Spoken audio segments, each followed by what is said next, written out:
quand ma mère m'a regardé droit dans les yeux et a dit « Tiens, voilà qui est venu nous envier », je me suis sentie comme un fantôme à la fête de ma propre famille. Ce moment est gravé dans ma mémoire. L'odeur des grillades qui flottaient dans l'air, le tintement des verres, la musique forte qui mettait tout le monde dans l'ambiance, mais qui me faisait me sentir à part. Et me voilà, planté au fond du jardin, une tarte au citron à la main, que personne ne m'avait demandé d'apporter, à côté de mon fils Jadon qui serrait ma main un peu plus fort sous les regards insistants de tous. Je n'avais pas été invitée. Ma sœur Saria venait d'acheter une maison. Du moins, c'est ce que la famille croyait. Une grande fête était prévue, ballons, food truck et même un DJ. J'avais tout vu se dérouler sur les réseaux sociaux, banderoles brillantes, t-shirts assortis pour toute la famille, et légendes du genre, notre fille a encore frappé fort. Personne ne m'a tagué. Personne ne m'a envoyé de message. Même pas un simple « tu viens ». J'aurais préféré rester à l'écart. Honnêtement, j'ai essayé, mais Jadon a vu une publication. Il a vu toute la famille réunie, les sourires, le repas. Il m'a regardé avec ses grands yeux bruns et m'a demandé « Pourquoi on n'y va pas ?» J'ai essayé de mentir, mais je ne suis pas douée pour ça avec lui. Il sait quand je souffre. Il sait quand je me tais pour préserver la paix. Alors, j'ai dit, on n'était pas invités. Il a réfléchi un instant. On n'a pas besoin d'invitation pour être là pour la famille. Il a 11 ans. Parfois, j'oublie qu'il est encore un enfant. D'autres fois, il me rappelle à quel point il a dû grandir en me voyant gérer des choses que je n'aurais jamais dû affronter seul. Un divorce, 3 déménagements en 2 ans, un salaire qui couvre une douzaine de factures, et pourtant, trouver la force de sourire pour lui. Alors, nous y sommes allés, habillés correctement. Je portais un chemisier lavande doux que Jadon avait choisi pour moi, et il avait mis ses plus belles baskets. Nous avons acheté une tarte en chemin. Je ne voulais pas venir les mains vides, même si je n'étais pas censée venir. À notre arrivée, personne ne nous a remarqués au début. Le jardin était bondé. Des tantes riaient près du barbecue. Mes cousins jouaient aux cartes à une table pliante. Mon père était assis tranquillement à l'ombre, comme toujours. Présent, mais absent. Et puis il y avait Saria, qui flottait comme une reine, vêtue d'une combinaison blanche et arborant un sourire éclatant.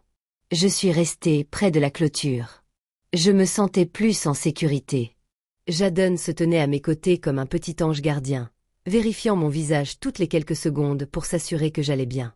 Et puis elle m'a vue, moi, ma mère, dit Léa. Elle s'est tournée lentement, un verre de vin à la main, l'expression indéchiffrable pendant une seconde. Puis ses lèvres se sont retroussées et elle a dit, assez fort pour que tout le monde l'entende. « Tiens, tiens, regardez qui est venu m'envier. » J'ai eu l'impression d'une gifle sans contact. Mes oreilles bourdonnaient. Je sentais des regards sur ma peau, des regards qui jugeaient, me mesuraient, me déchiraient. J'ai ouvert la bouche, mais aucun son n'est sorti. Elle me tourna le dos comme si elle ne m'avait pas brûlée vive et se dirigea vers Saria, qui riait bêtement. Ce rire me blessait. Ce n'était pas juste du bruit. C'était un rappel constant que je n'avais pas ma place dans leur histoire. J'étais la note de bas de page, celle qu'ils ne mentionnent que pour comparer. Pourquoi ne peux-tu pas être comme Saria? Saria réussit si bien. Saria a acheté une maison. Et toi, qu'as-tu fait? Je commençais à me retourner pour partir. Mes mains tremblaient. La tarte me pesait comme un poids mort. J'avais les yeux qui piquaient. Je n'allais pas pleurer là, pas devant eux. Mais Jadon dit alors quelque chose de calme et ferme. Ne bouge pas. Je baissai les yeux. Son visage était calme, mais concentré. Ce genre de concentration, je ne le voyais que lorsqu'il résolvait un problème de maths ou bricolait quelque chose avec moi dans l'appartement, et j'allais lui demander ce qu'il voulait dire quand il lâcha ma main et se dirigea vers le centre du jardin. Le temps sembla se figer, et à cet instant, j'ignorais ce qui allait se produire, mais je savais que quelque chose d'inattendu se tramait. Permettez-moi de vous ramener un peu en arrière, avant les escaliers, avant la remarque de ma mère, avant le courage discret et rebelle de Jadon. Permettez-moi de vous dire qui je suis et qui j'étais dans cette famille. Je m'appelle Amamira. J'ai 37 ans. Je suis mère, ex-épouse, une personne plutôt réservée de nature, et selon ma famille, celle qui n'a jamais vraiment été à la hauteur des attentes. Enfant, j'étais l'artiste. J'adorais les livres, la musique, les endroits calmes. Je n'ai jamais cherché à être sous les projecteurs. Et dans ma famille, cela signifiait que je ne comptais pas. Soit on se faisait remarquer, soit on disparaissait. Ma sœur Saria, elle, se faisait remarquer. Elle l'a toujours fait. Elle a 2 ans de moins que moi et a été le centre de toutes les réunions de famille depuis qu'elle a su parler. Elle a gagné des concours d'orthographe, dansé dans les pièces de théâtre de l'école, et a été élue reine du bal de promo. Nos parents, surtout ma mère, étaient obsédés par sa réussite. Je ne crois pas qu'ils aient voulu nous rabaisser, mais quand tout est construit autour d'une seule personne, on apprend à se cacher. Je n'ai jamais blâmé Saria. Pas vraiment. Elle a joué le rôle qu'on lui avait attribué. J'ai simplement appris à vivre discrètement, espérant que cela me vaudrait la paix, sinon des éloges. Mais la paix n'est jamais venue. Je me suis mariée jeune, avec un homme nommé Calvin. Nous étions amoureux depuis la fac, du moins c'est ce que je croyais. Il était charmant, ambitieux, et au début, il me donnait l'impression d'être comprise. Mais l'ambition s'est muée en contrôle, et le charme en cruauté. Quand Jadon a eu 5 ans, je suis finalement partie. C'est là que tout a basculé. Dans ma famille, le divorce n'était pas seulement tabou, c'était un signe de faiblesse. Ma mère m'a à peine regardée pendant toute cette période.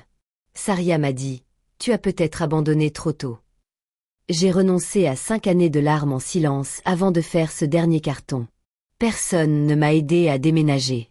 Personne n'a apporté de plats cuisinés. Depuis, il n'y a plus que Jadon et moi. Nous avons déménagé 3 fois. D'abord chez une amie, puis en colocation avec une gentille dame âgée qui traitait Jadon comme sa propre fille. Maintenant, nous avons enfin notre propre chez nous. Petit, modeste, mais à nous. Je travaille à temps plein dans une bibliothèque municipale. Je m'occupe des activités pour enfants, j'aide les adolescents à postuler à des bourses et je recommande des romans policiers aux retraités qui viennent 2 fois par semaine sans faute. Ce n'est pas très bien payé, mais ça me donne un but. Ça m'apporte la paix. Pourtant, aux yeux de ma famille, j'étais passée inaperçue. Pas de travail prestigieux, pas de réussite éclatante, pas de fête. Et puis, il y a quelques mois, Sia a annoncé à sa famille qu'elle achetait une maison, une grande, dans un nouveau lotissement huppé en banlieue. Parquet, cuisine blanche, le genre d'endroit qu'on exhibe avec des réels Instagram et des paillassons de marque. Je l'ai appris par ouï-dire.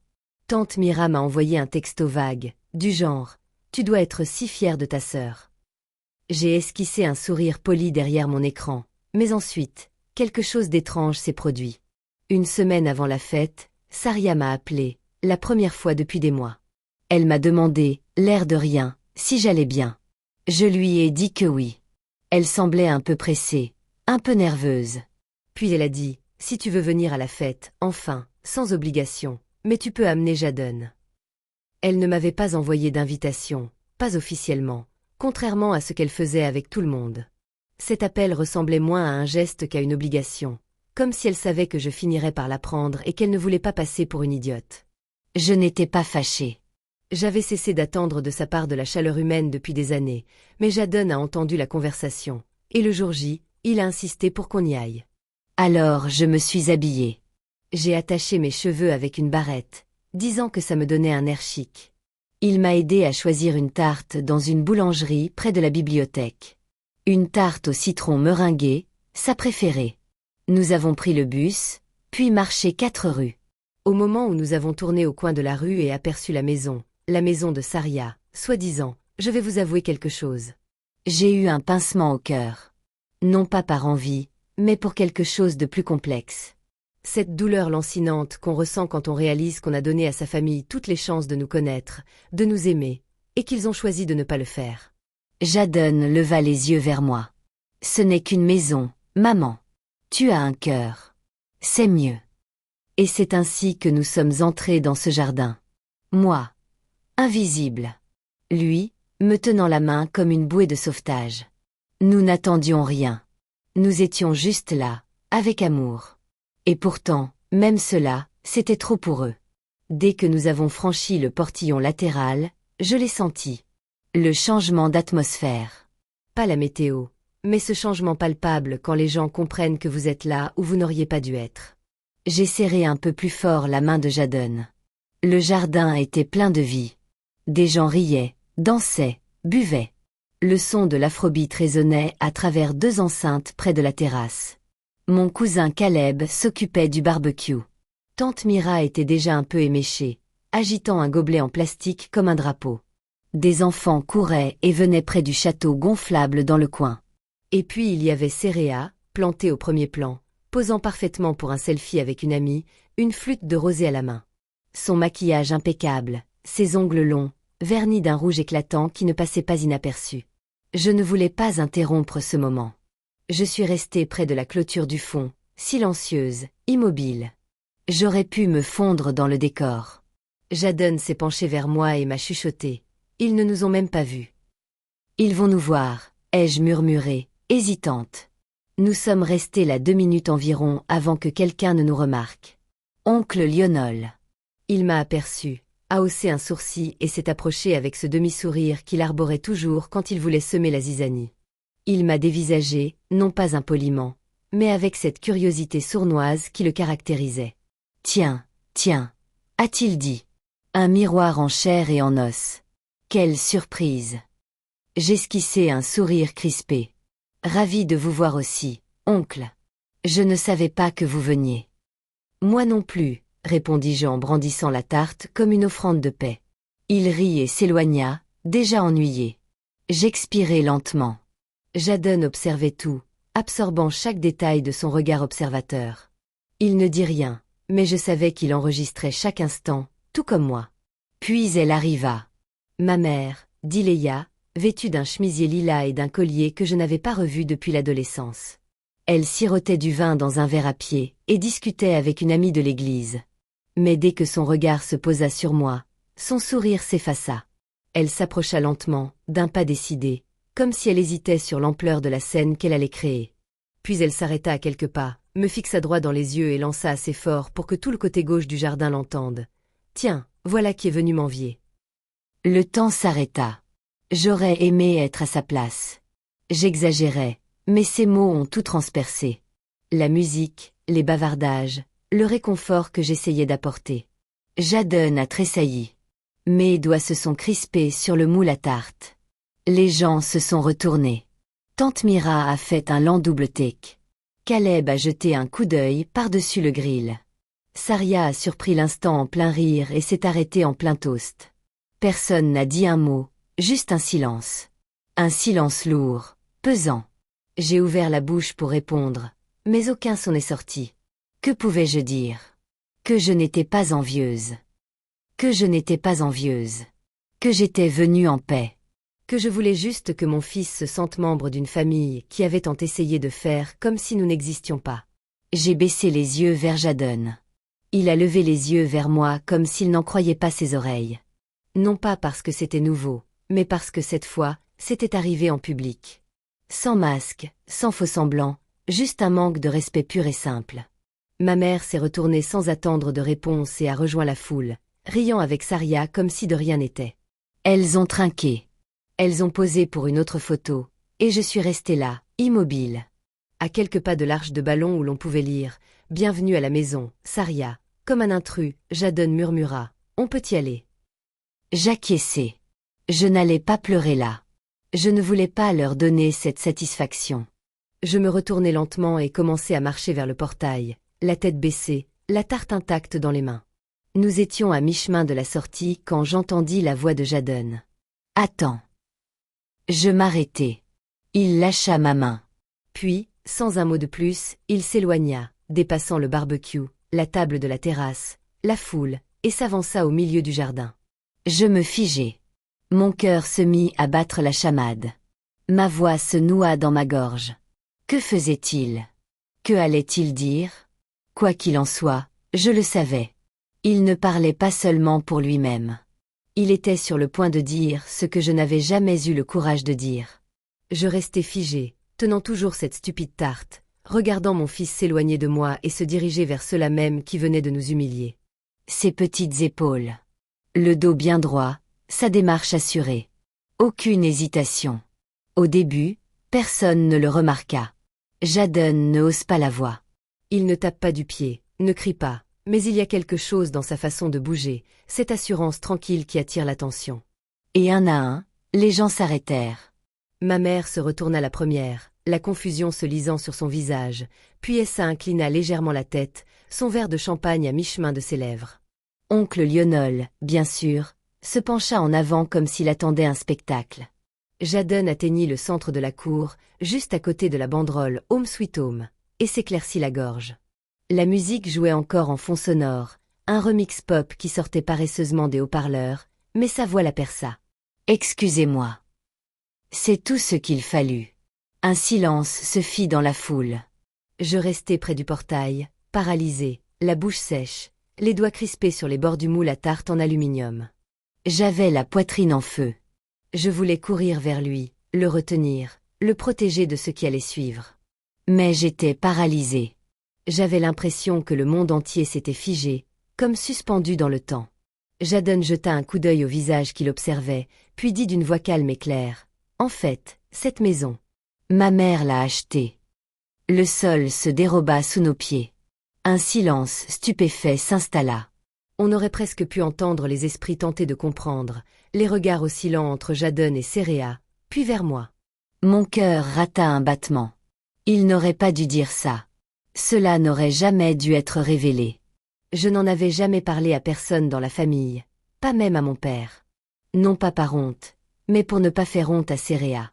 Des mois plus tôt, quand elle était venue me voir en pleurs, m'annonçant que la banque avait refusé son prêt immobilier à 2 reprises, je ne m'étais pas moqué d'elle. Je n'avais pas ri. Je l'avais aidée discrètement, comme on le fait en famille.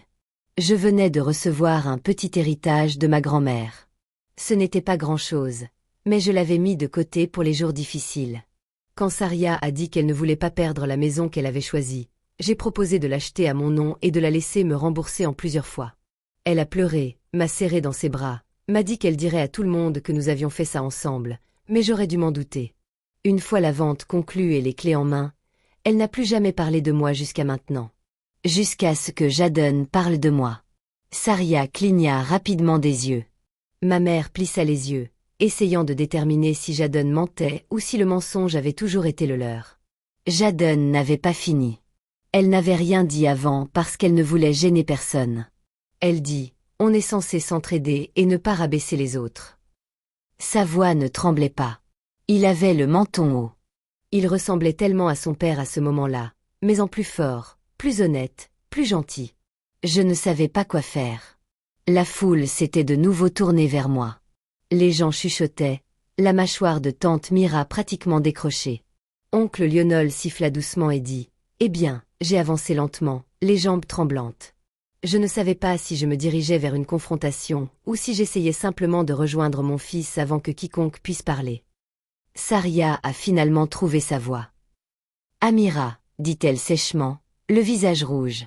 Ce n'est pas ça. Il ne comprend pas comment ça marche.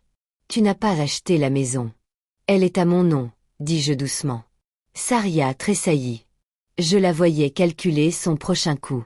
Ma mère me regarda, les lèvres serrées. « Pourquoi tu ne nous l'as pas dit ?» demanda-t-elle. Cette question, ce ton. Pas de remerciement, pas d'excuse pour l'humiliation de 20 minutes. Juste une accusation. Je la fixai droit dans les yeux, car je ne pensais pas que cela me concernait. Je pensais que c'était pour que Saria prenne un nouveau départ. Je n'étais pas venue ici pour obtenir des crédits, mais je n'étais pas venue ici non plus pour être la risée de tous. Je me tournai vers Jadon et lui ouvris les bras. Il accourut aussitôt et je le serrai aussi fort que possible. Autour de nous, le silence se fit. Personne n'applaudissait. Personne ne parlait. Il n'y avait plus rien à dire. Les masques étaient tombés. La vérité avait éclaté. Et même si je n'avais pas prévu de dire un mot, mon fils avait parlé pour moi. C'était le tournant. Ce n'était pas seulement à cette fête, mais dans ma vie. Ce n'était pas fort. Ce n'était pas théâtral. C'était la voix de Saria. Basse, amère, tremblante comme celle de quelqu'un qui n'a pas l'habitude d'être contredit. Tu as dit que tu ne voulais pas que ça se sache. Tu as dit que tu ne cherchais pas à t'attribuer le mérite. Elle n'avait pas tort, mais elle n'avait pas raison non plus. Je l'ai regardée. Cette femme que j'avais bercée quand j'étais bébé. Cette femme qui se glissait dans mon lit pendant les orages et me demandait si je la quitterais un jour. Cette femme qui se tenait maintenant en face de moi comme une étrangère. Je ne voulais pas qu'on me reconnaisse le mérite, ai-je dit d'un ton égal. Je voulais que tu aies la paix. Je voulais que tu te sentes en sécurité. Mais la paix ne s'obtient pas en réécrivant la vérité et en éliminant certaines personnes. Ma voix ne s'est pas élevée. Je n'avais pas besoin de crier. C'est le propre de la vérité. Elle n'a pas besoin de crier pour être forte. Saria scruta la foule, cherchant quelqu'un, n'importe qui, pour la soutenir. Mais l'atmosphère avait changé. Les gens ne souriaient plus. Certains ne la regardaient même plus. Ils me regardaient Jadon, l'histoire qu'on leur avait cachée. Elle ment, dit soudain Saria en me pointant du doigt. Elle fait ça pour m'humilier. Je ne répondis pas. Je n'en avais pas besoin. Jadon leva les yeux vers elle et prononça des mots si simples, si purs, qu'ils firent de nouveau taire toute la cour. Ma mère n'est pas venue ici pour humilier qui que ce soit, mais tu l'as humiliée en premier. C'en était trop. C'est à ce moment précis que tout a basculé. Ma mère, dit Léa, resta figée sur place. Elle ne sirotait plus son vin. Elle me regardait d'une façon que je ne lui avais pas vue depuis l'enfance, comme si elle ne savait plus quoi faire de moi maintenant que j'avais cessé de jouer les insignifiantes. L'oncle Lionel, de tous les gens, s'éclaircit la gorge et dit « Eh bien, si la maison est à son nom, elle est à son nom. » La vérité, c'est la vérité. Personne ne contesta. Le visage de Saria se décomposa un instant. Je crus qu'elle allait pleurer, mais elle retourna vers la terrasse, où sa décoration soigneusement choisie et son image de réussite illusoire ne pouvaient la protéger de ce qui venait de se produire. Je ne la suivis pas. Ce n'était pas nécessaire. Mon père se leva de sa chaise longue pour la première fois depuis notre arrivée. Il s'approcha lentement, prudemment, comme s'il approchait d'un précipice. « C'est vrai ?» demanda-t-il doucement. « Tu as acheté la maison. » J'acquiesçai. « Elle est à mon nom. J'ai versé la compte. Elle me rembourse tous les mois. » Il baissa les yeux vers Jadon et sourit, un sourire triste et discret. « Tu as une fille courageuse, toi. » Jadon rayonna. C'est elle la courageuse. Je ne m'attendais pas à ce qui suivit. Mon père tendit la main et prit la mienne. « Tu as été bien, Mera. Vraiment bien. » Ce n'était pas grand-chose. Ce n'était pas des excuses, mais venant d'un homme qui était resté si longtemps à l'écart, c'était comme une rupture du silence, une reconnaissance. Puis il fit quelque chose que je n'oublierai jamais. Il prit la tarte de mes mains et la porta jusqu'à la table du buffet. « On a de la tarte au citron par ici, » lança-t-il, sans s'adresser à personne en particulier. Et d'un coup, le charme fut rompu. Les gens recommencèrent à bouger, à parler. Le DJ remit la musique, plus douce cette fois. Quelques invités me firent un signe de tête en passant. Tante Mira me donna une accolade rapide et maladroite. Quelqu'un demanda à Jadon s'il voulait du jus. Nous n'étions pas au centre de la fête, mais nous n'étions plus invisibles. C'était plus important que tout ce que je pouvais imaginer. Je me suis assise à une table pliante, Jadon à côté de moi. Il mangeait un hot-dog et balançait ses jambes comme si c'était le samedi le plus normal de sa vie. Mais il me jetait des coups d'œil toutes les quelques minutes, comme pour vérifier que j'allais bien. Et j'allais bien. Pour la première fois depuis longtemps, j'allais vraiment bien. Je n'avais pas besoin d'une banderole. Je n'avais pas besoin d'un toast. Mais j'avais été entendue, vue, défendue. Et pas par moi, mais par le petit garçon que j'avais élevé avec amour et vérité, même quand le monde ne nous en offrait aucune. C'est à ce moment-là que l'ancienne histoire s'est terminée et qu'une nouvelle a commencé. Une histoire où je n'étais plus petite, où je n'étais plus silencieuse, où je n'étais plus effacée. Nous ne sommes pas restés longtemps après cela. J'ai remercié mon père pour le geste de la tarte. Il m'a fait un signe de tête discret, un de ces rares, presque timides, reconnaissance qu'il avait toujours du mal à exprimer. Ma mère n'avait toujours rien dit, et à ce moment-là, je ne m'attendais pas à ce qu'elle le fasse. Saria gardait ses distances. Elle passa le reste de l'après-midi entourée de ses amis, souriant pour les photos, faisant comme si de rien n'était. Mais la lueur dans ses yeux était différente. Pas de colère, juste de vulnérabilité. Et peut-être que c'était suffisant. Jadon demanda si on pouvait partir avant le coucher du soleil. Je n'ai pas insisté. Nous sommes rentrés par le même chemin, main dans la main. Mais tout avait changé. La rue semblait plus calme, plus légère, comme si nous avions laissé un poids derrière nous. un poids enfoui sous les sourires forcés et les gaillestés forcés. Il leva les yeux vers moi pendant que nous attendions le bus et me demanda « C'était bien ?» J'ai répondu. Je me suis arrêtée et je me suis agenouillée devant lui. C'était plus que bien. C'était courageux. Il avait l'air soulagé. Pas fier, pas suffisant, juste soulagé, comme s'il avait lui aussi porté un fardeau, et que maintenant il n'avait plus à le porter. Ce soir-là, de retour à notre appartement, je me suis assise près de la fenêtre avec une tasse de thé et j'ai regardé Jadon s'endormir sur le canapé, ses baskets de fête aux pieds. Il m'avait défendu sans hésiter, sans permission, sans même comprendre pleinement le prix à payer. C'est le propre des enfants. Ils disent la vérité avant même d'en avoir peur. Quant à moi, j'ai passé la majeure partie de ma vie à me faire discrète pour ne pas froisser les gens. Je me taisais pour éviter les conflits. J'avalais mes sentiments pour ne pas alourdir l'atmosphère. Mais le silence a un prix. Pendant des années, je n'ai jamais demandé d'aide, je n'ai jamais attendu de reconnaissance, je n'ai jamais corrigé les autres quand ils racontaient mal l'histoire. Je pensais que cela me rendait forte. Mais la vraie force ne réside pas dans la capacité à tout garder pour soi. Parfois, il s'agit de savoir quand enfin laisser sortir ses émotions. Je ne suis pas allée à cette fête pour faire un scandale. Je n'y suis pas allée pour tourner la page, pour me venger ou pour faire passer un message. J'y suis allée parce que mon fils m'avait demandé d'être là pour la famille et que je voulais qu'il croie encore que la famille méritait qu'on s'y investisse. Maintenant, je comprends que la famille, ce n'est pas qu'une question de sang. C'est ceux qui sont là pour vous. Ceux qui vous soutiennent dans les moments difficiles. Ceux qui disent la vérité même quand c'est gênant. Dans ce jardin, une vérité puissante m'est revenue à l'esprit. On n'a pas besoin d'autorisation pour avoir sa place. On n'a pas besoin d'applaudissements pour compter. Et quand quelqu'un essaie de vous effacer de votre propre histoire, vous pouvez rester les bras croisés ou vous faire entendre. Je ne me suis pas exprimée ce jour-là, mais Jadon, lui, l'a fait. Et c'est peut-être la plus belle preuve de la vie que j'ai construite. Que mon fils, à 11 ans, ait plus de courage que je n'en avais à 30. Cela signifie que je dois être sur la bonne voie. Depuis ce jour, les choses ont évolué subtilement, discrètement. Saria n'a plus jamais reparlé de la maison. Elle m'a envoyé un texto, un court message. Merci pour tout. Je commencerai les paiements la semaine prochaine. J'ai répondu par un pouce levé. C'était plus de sérénité que je ne l'espérais, et peut-être plus qu'elle n'est prête à m'en donner. Ma mère ne s'est pas excusée, mais elle est venue à la bibliothèque la semaine dernière pendant que j'animais l'atelier de lecture pour enfants. Elle n'a pas dit grand-chose. Elle est restée à l'écart à me regarder aider Jadon à guider les plus jeunes pendant l'heure du conte. Quand ce fut terminé, elle m'a adressé un léger sourire et est partie sans dire un mot. Ce n'était pas une guérison, mais ce n'était pas de la haine non plus. Et parfois, dans des familles comme la mienne, c'est par là qu'on commence.